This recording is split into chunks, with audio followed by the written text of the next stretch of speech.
Assalamualaikum warahmatullahi wabarakatuh. Bismillahirrahmanirrahim.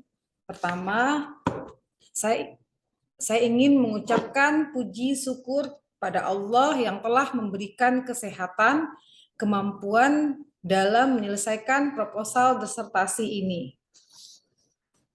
Salawat beriring salam tidak lupa saya kirimkan kepada Nabi besar Muhammad Sallallahu Alaihi Wasallam yang telah membawa umatnya dari zaman yang tidak berilmu kepada zaman yang berilmu pengetahuan seperti yang kita rasakan pada saat ini. Selanjutnya, saya ucapkan terima kasih kepada Bapak Remedial 1 saya, Bapak Profesor Dr. Insinyur Anis Irwan Muins, MSc MM. Terima kasih juga saya ucapkan kepada Remedial 2 saya, Bapak Dr. Alex Zami SE MM.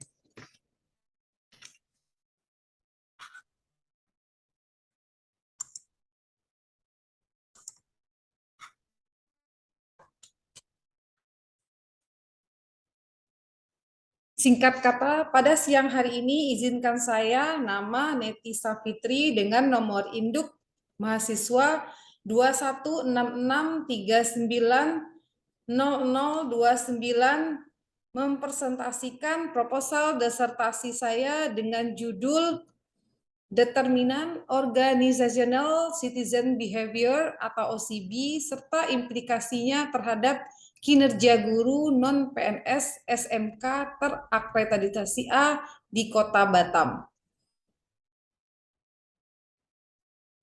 Dalam presentasi proposal disertasi ini akan menjelaskan 4 pokok pembahasan yang terdiri dari bab 1, pendahuluan, bab 2, tinjauan teori dan penelitian, bab 3, kerangka pemikiran dan hipotesis, bab 4, metodologi penelitian.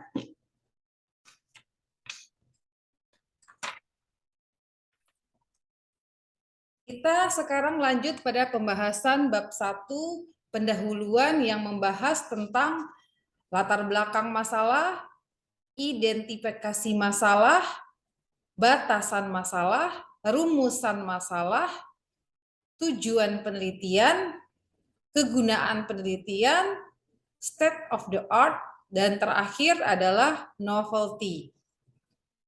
Kinerja guru akan sangat menentukan kualitas hasil pendidikan, karena guru merupakan pihak yang paling banyak bersentuhan langsung dengan siswa dalam proses pendidikan dan pengajaran di lembaga pendidikan secara spesifik.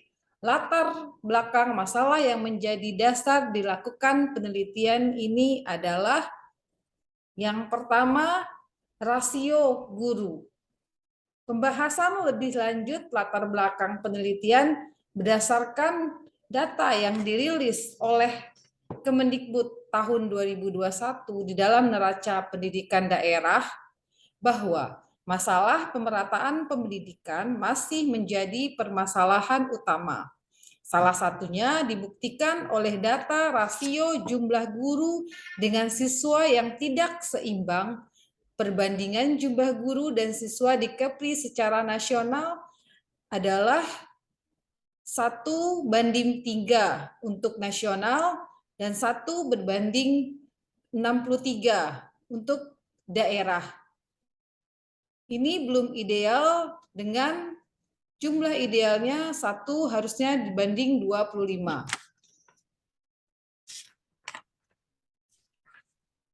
Perubahan pasca diterbitkannya Undang-Undang Nomor 23 Tahun 2024 tentang pemerintah daerah yang mengatur kewenangan mengelola pendidikan menengah SMA dan SMK dan pendidikan khusus dari pemerintah kabupaten kota menjadi kewenangan pemerintah provinsi.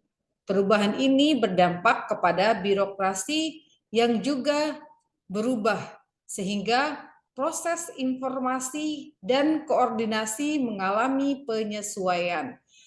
kita bisa melihat dari data total 117 SMK yang ada di Kepulauan Riau, 73-nya itu ada di Kota Batam.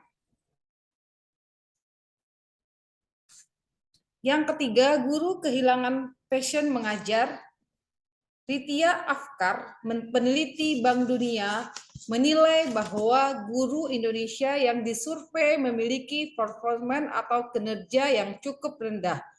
Sulit menyaring guru yang memiliki passion dalam mengajar. Dalam pendidikan, panggilan jiwa atau passion adalah bakal penting untuk menjadi pendidik. Pasalnya, ini berhubungan erat dengan kepribadian yang akan menimbulkan kecintaan mereka pada pengetahuan yang diajarkan kepada murid dan semangat mereka untuk menggali potensi murid di sekolah. Yang keempat, berdasarkan hasil wawancara dengan bagian kurikulum dan Kepsek di SMK swasta terakreditasi A, sejak pandemi sekolah SMK tidak melakukan penilaian kinerja secara berkala dengan presentasinya 50% dari 16 sekolah SMK yang terakreditasi A di Kota Batam. Hal ini membuat sekolah belum memiliki tolak ukur dalam perbaikan atau peningkatan mutu pendidikan dan tenaga kependidikan sesuai arahan undang-undang. Yang kelima, untuk melengkapi data yang menguatkan latar belakang kenapa dilakukan penelitian kinerja guru SMK di Kota Batam, maka dilakukanlah survei awal terhadap 3 sekolah SMK swasta terakreditasi A di Kota Batam dengan mengambil sampel 30 guru SMK non-PNS yang terdiri dari 13 guru laki-laki dan 17 guru perempuan. Survei ini diisi oleh kepala sekolah dengan menggunakan konsep Zigmund. Hasil survei menjelaskan dari 12 instrumen yang disiapkan dapat diambil kesimpulan nilai kinerja guru SMK terakreditasi A di Kota Batam sudah baik terwakilkan dari 8 instrumen. Namun ada 4 instrumen yang menyatakan kinerja guru SMK terakreditasi A di Kota Batam masih kurang, yaitu di bagian perencanaan pengkajian, standar pembelajaran, dan kegiatan atau tugas tambahan guru. Yang keenam, perbandingan sekolah SMK negeri swasta adalah 12 berbanding 88 yang terdiri dari 9 SMK negeri dan 64 SMK swasta. Suhar Saputra menjelaskan bahwa kepemimpinan transformasional merupakan pemimpin yang berorientasi pada perubahan melalui pemberian inspirasi pada anggota organisasi untuk berjuang mencapai visi yang telah ditetapkan.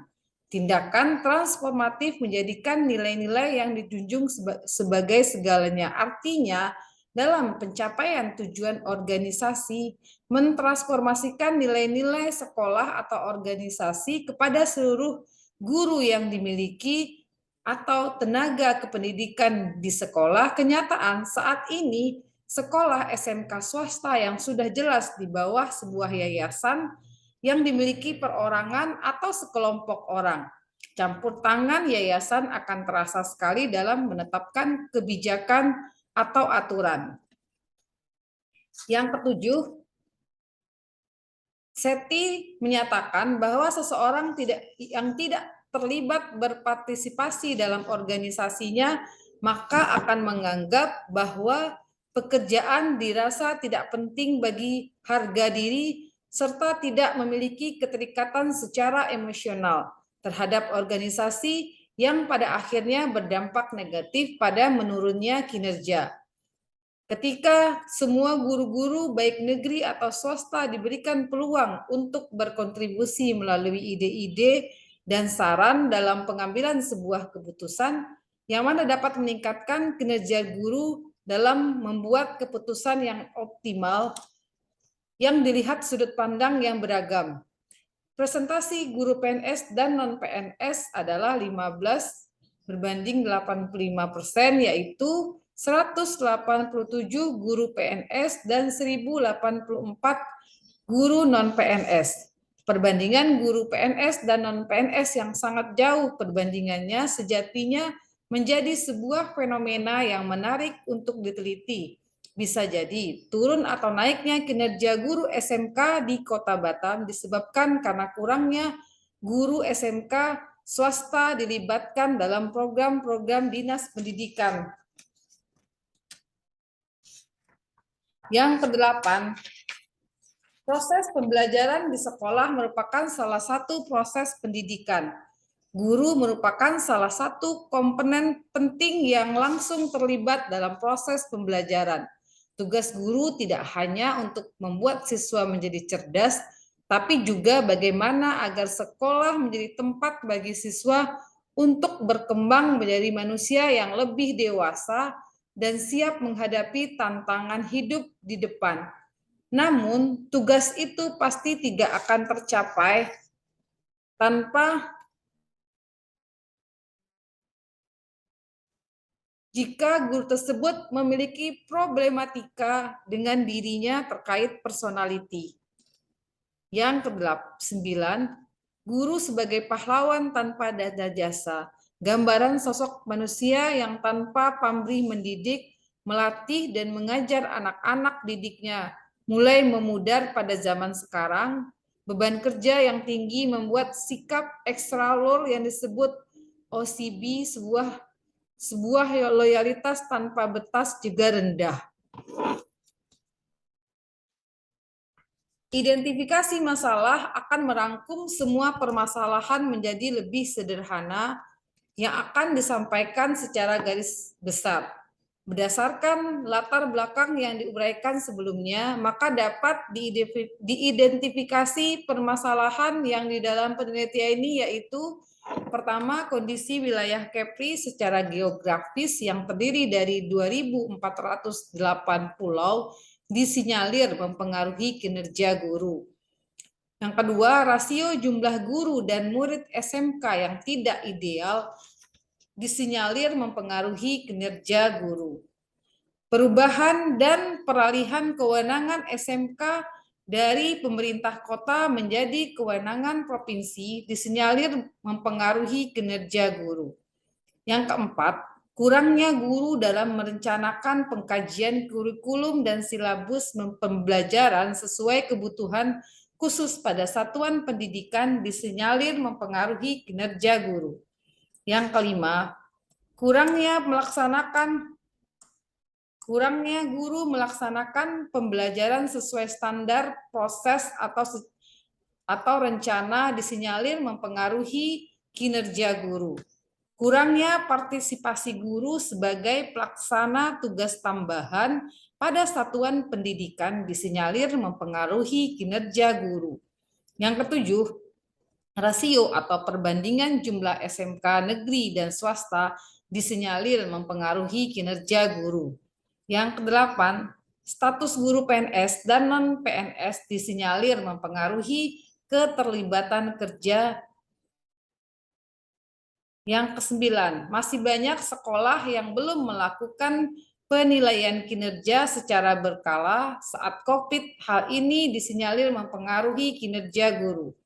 Ke-10, belum terdeteksi dengan akurat kepribadian guru saat seleksi penerimaan, disinyalir berpengaruh perilaku loyalitas dan kinerja guru. Yang ke-11, sulit menyaring guru yang memiliki passion dalam mengajar, yang siap menjadi guru, disinyalir berpengaruh pada kinerja guru.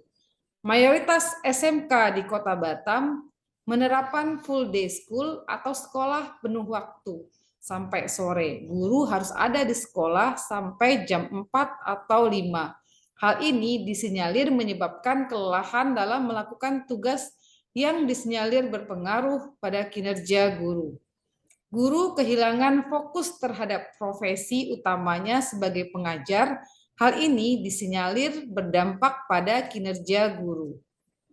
Kepala sekolah SMK di Kota Batam belum mampu membuat guru di sekolahnya untuk mau terlibat dalam kegiatan untuk kemajuan sekolah. Hal ini juga disinyalir berpengaruh kepada loyalitas dan kinerja guru. Adapun batasan masalah dalam penelitian ini, pertama, variabel penelitian ini akan dibatasi pada kepemimpinan transformasional, keterlibatan kerja, kepribadian, OCB, serta implikasinya pada kinerja guru. Yang ketiga, subjek penelitian adalah guru SMK yang terakreditasi A dengan status non-PNS. Rumusan masalah dalam penelitian ini adalah apakah terdapat pengaruh kepemimpinan transformasional terhadap OCB guru dan non-PNS SMK terakreditasi A di Kota Batam? Apakah terdapat pengaruh keterlibatan kerja terhadap OCB guru non-PNS SMK terakreditasi A di Kota Batam? Apakah terdapat pengaruh kepribadian terhadap OCB guru non-PNS SMK terakreditasi A di Kota Batam? Apakah terdapat pengaruh kepemimpinan transformasional, keterlibatan kerja, kepribadian terhadap OCB guru non-PNS SMK terakreditasi A di Kota Batam?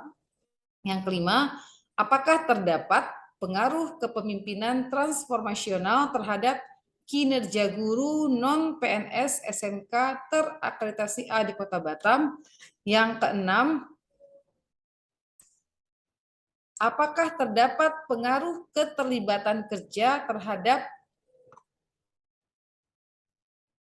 kinerja guru non-PNS SMK terakreditasi A di Kota Batam?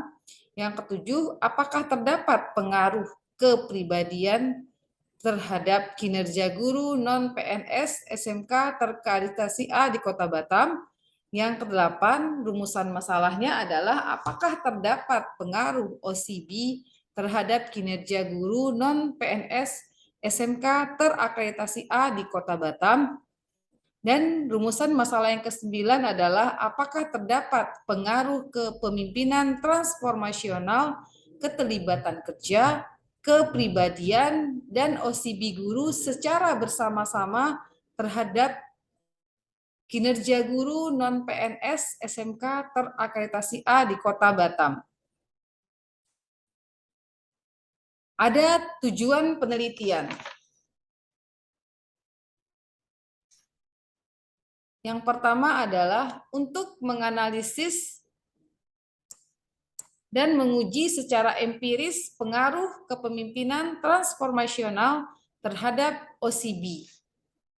Yang kedua, untuk menganalisis dan menguji secara empiris pengaruh keterlibatan kerja terhadap OCB guru. Yang ketiga, untuk menganalisis dan menguji secara empiris pengaruh kepribadian terhadap OCB guru. Yang keempat, untuk menganalisis dan menguji secara empiris pengaruh kepemimpinan transformasional, keterlibatan kerja, kepribadian terhadap OCB guru non-PNS SMK terakreditasi A di Kota Batam. Yang kelima, untuk menganalisis dan menguji secara empiris pengaruh kepemimpinan transformasional terhadap kinerja guru non-PNS SMK terakreditasi A di Kota Batam. Yang keenam, untuk menganalisis dan menguji secara empiris pengaruh keterlibatan kerja terhadap kinerja guru non-PNS SMK terakreditasi A di Kota Batam. Yang ketujuh, untuk menganalisis dan menguji secara empiris pengaruh kepribadian terhadap kinerja guru non-PNS SMK terakreditasi A di Kota Batam.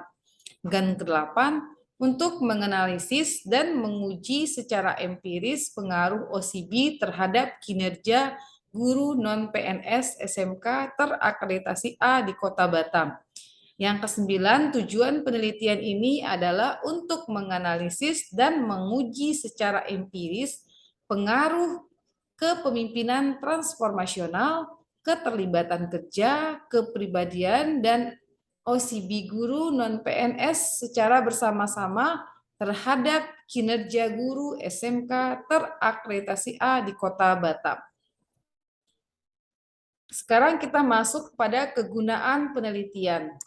Kegunaan penelitian yang pertama bagi praktisi adalah secara teoritis, hasil penelitian ini diharapkan dapat memberikan sumbangan konseptual dan referensi bagi pengembangan ilmu manajemen. Yang kedua, sebagai bahan masukan bagi pemerintah melalui Kepala Dinas Pendidikan Provinsi sebagai penanggung jawab SMK dalam membuat kebijakan atau perubahan. Yang ketiga, sebagai bahan masukan kepada lembaga pendidikan formal dalam hal ini sekolah baik swasta dengan yayasannya ataupun sekolah negeri di bawah kontrol pemerintah agar melakukan penilaian kinerja guru secara berkala. Kegunaan bagi akademisi adalah memberikan satu karya penelitian baru. Bagi guru, penelitian ini bermanfaat sebagai wadah untuk introspeksi diri, refleksi diri, dan evaluasi kinerja. Bagi kepala sekolah sebagai masukan untuk introspeksi diri dan evaluasi kinerja selama menjadi pemimpin. Bagi peneliti dapat menambah wawasan dengan mengaplikasikan ilmu yang diperoleh secara teori di lapangan. Bagi penelitian lain dapat dijadikan acuan terhadap pengembangan ataupun pembuatan dalam penelitian yang sama. Dalam usulan proposal ini, topik yang berbeda dari penelitian disebut juga state of the art, seperti pemilihan subjek penelitian, pemilihan objek penelitian, pemilihan variabel penelitian. Yang keempat, pembuatan model penelitian. Berbeda juga dengan pemilihan teori yang digunakan, pemilihan dimensi, pemilihan indikator, dan instrumen penelitian. Sedangkan novelty yang bisa dihasilkan dari penelitian ini adalah yang pertama, pemilihan subjek penelitian. Dalam penelitian ini, guru non-PNS SMK yang lebih spesifik akreditasinya yaitu SMK yang terakreditasi A.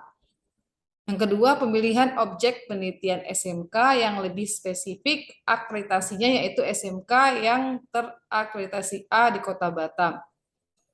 Yang ketiga, pemilihan variabel penelitian yaitu variabel eksogen atau independen kepemimpinan transformasional, keterlibatan kerja, dan kepribadian.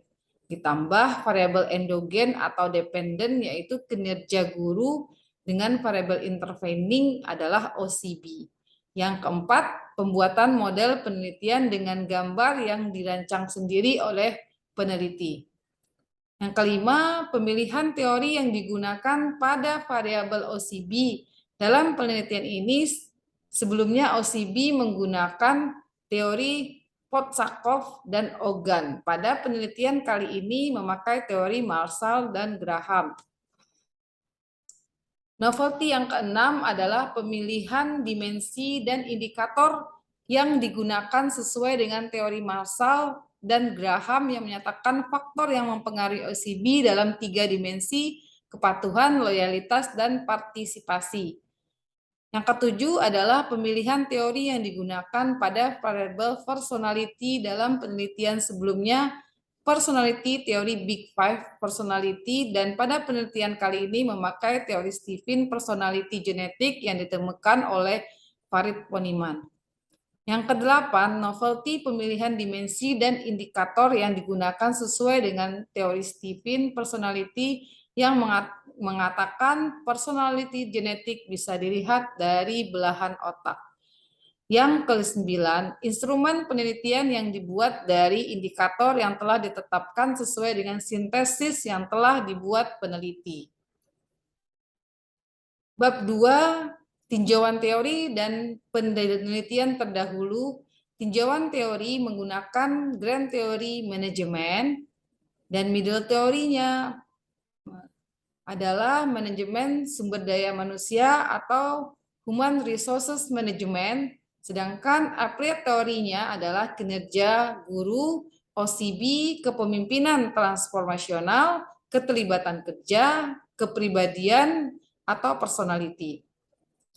Penelitian terdahulu totalnya 23 yang terdiri dari kepemimpinan transformasional terhadap kinerja guru ada 3 penelitian, kepemimpinan transformasional terhadap OCB melampirkan 4 penelitian, keterlibatan kerja terhadap OCB melampirkan 3 penelitian, keterlibatan kerja terhadap kinerja melampirkan 3 penelitian, kepribadian terhadap kinerja ada 2 penelitian, dan kepribadian terhadap OCB ada 4 penelitian. Yang terakhir OCB terhadap kinerja ada 4 penelitian. Totalnya melampirkan 23 penelitian terdahulu. Bab 3, kerangka pemikiran, paradigma, dan hipotesis. Kerangka pemikiran merupakan model konseptual tentang bagaimana teori berhubungan dengan berbagai faktor yang telah diidentifikasi sebagai masalah yang penting. Sedangkan paradigma dan model penelitian merupakan pola pikir yang menunjukkan hubungan antar variabel yang diteliti. Hubungan tersebut dapat menjawab jenis dan jumlah rumusan masalah riset. Sedangkan hipotesis adalah jawaban sementara hipotesis terhadap rumusan masalah mengacu pada kerangka pemikiran yang telah diungkapkan. Kerangka pemikirannya bisa dilihat seperti gambar atau bagan di bawah ini, berikut ini.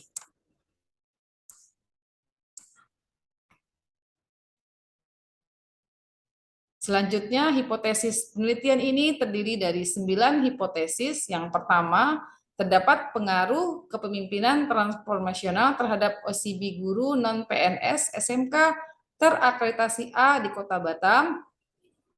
Yang kedua, hipotesis yang kedua adalah terdapat pengaruh kepribadian terhadap organizational citizen behavior guru non-PNS SMK terakreditasi A di Kota Batam. Hipotesis 4, terdapat pengaruh kepemimpinan transformasional, keterlibatan kerja, dan kepribadian terhadap OCB guru non-PNS SMK terakreditasi A di Kota Batam. Hipotesis 5, terdapat pengaruh antara kepemimpinan transformasional terhadap kinerja guru non-PNS SMK terakreditasi A di Kota Batam. Hipotesis yang keenam adalah terdapat pengaruh antara keterlibatan kerja guru non-PNS SMK terakreditasi A di Kota Batam. Yang ketujuh adalah terdapat pengaruh kepribadian terhadap kinerja guru SMK terakreditasi A di Kota Batam. Yang kedelapan adalah terdapat pengaruh antara OCB terhadap kinerja guru non-PNS SMK terakreditasi A di Kota Batam. Hipotesis ke-9, terdapat pengaruh OCB kepemimpinan transformasional, keterlibatan kerja, dan kepribadian terhadap kinerja guru non-PNS SMK terakreditasi A di Kota Batam. Sekarang kita masuk kepada bab 4, yaitu metodologi penelitian.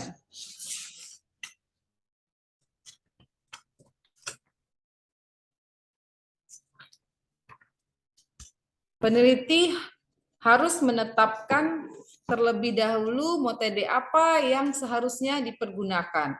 Penggunaan metode yang tepat akan menyajikan gambaran masalah sehingga tujuan penelitian cepat tercapai. Poin yang penting dalam bab 4 adalah yang pertama, peneliti harus menetapkan terlebih dahulu metode apa yang digunakan. Metode yang digunakan dalam riset ini adalah studi deskriptif dan verifikatif. Yang kedua adalah konsep yang disusun dalam penelitian ini belum dapat diteliti secara empiris karena belum menunjukkan fakta. Agar dapat diteliti secara empiris diperlukan operasionalisasi.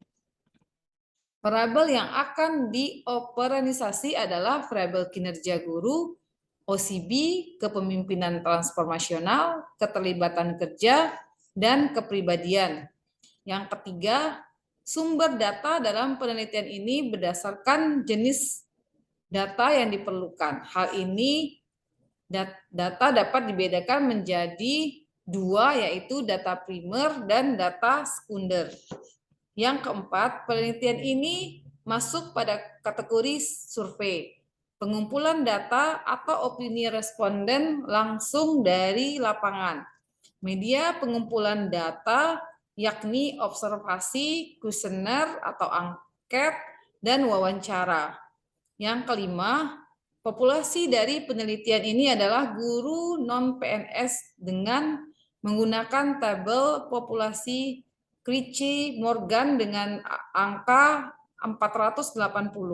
Sampel diambil dengan menggunakan teknik non-probabilitas sampling, yaitu purpose sampling, yaitu sebuah teknik atau cara untuk mendapatkan sampel dengan memilih sampel di antara populasi sesuai dengan yang dikehendaki oleh peneliti terhadap tingkat homogen sampel itu sendiri. Yang keenam, kualitas instrumen penelitian digunakan dalam penelitian ini berupa kuesioner yang akan disebarkan kepada responden. Untuk menghasilkan data yang akurat dari sebuah kuesioner, digunakan skala Likert untuk mengukur sikap, pendapat, dan persepsi seseorang. Yang ketujuh, untuk memperoleh data penelitian diperlukan suatu alat pengumpulan data atau disebut dengan instrumen penelitian berupa angket atau kuesioner yang isinya butir pertanyaan atau pernyataan yang akan dijawab oleh responden. Instrumen dibangun berdasarkan konsep teoritis agar memiliki dasar ilmiah yang kuat. Jadi, sebelum angket atau kuesioner tersebut disebarkan ke responden, terlebih dahulu diuji validitas dan reliabilitasnya. Yang kedelapan, metode analisis yang digunakan dalam penelitian adalah satu metode multivariate regression, yaitu SEM, yang digunakan untuk menganalisis pengaruh variabel independen terhadap variabel dependen yang sifatnya membentuk suatu jalur. Teknik analisis data menggunakan SEM dilakukan untuk menjelaskan secara menyeluruh hubungan antara variabel di dalam penelitian. SEM digunakan bukan untuk merancang suatu teori, tetapi ditunjuk untuk memeriksa dan membenarkan suatu model. Langkah-langkah yang diperlukan dalam melakukan analisis SEM ada 7 langkah, yaitu merumuskan masalah, membuat diagram jalur, merumuskan persamaan pengukuran, memilih data input dan estimasi model, identifikasi model, kesesuaian model, dan terakhir interpretasi dan modifikasi model. Berdasarkan tahapan yang telah diuraikan di atas, berikut akan dijelaskan spesifikasi untuk variabel laten yang memiliki format second order confirmatory factor analysis atau CFA dan model penelitian secara keseluruhan. Riswandi menguraikan CFA merupakan model pengukuran yang terdiri dari 2 tingkat. Tingkat pertama adalah sebuah confirmatory factor analysis yang menunjukkan hubungan antara variabel-variabel observasi sebagai indikator-indikator dari variabel laten terkait.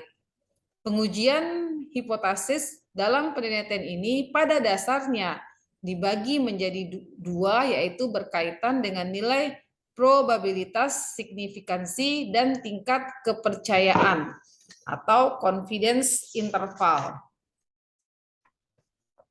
Pengujian hipotesis dalam penelitian ini pada dasarnya dibagi menjadi dua, yaitu berkaitan dengan probabilitas signification dan tingkat kepercayaan. Hipotesis perlu diuji dan dikonfirmatori dengan pengolahan data melalui struktur equation modeling yang terdiri dari 7 langkah pengujian. Berikut gambar struktur first order yang akan diteliti.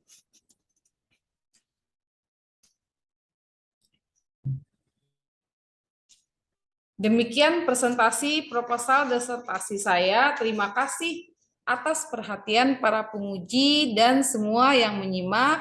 Akhir kata, saya tutup presentasi ini dengan sebuah pantun. Naik delman pergi ke desa, jangan lupa membeli roti. Demikian presentasi saya, semoga bisa dimengerti. Assalamualaikum warahmatullahi wabarakatuh.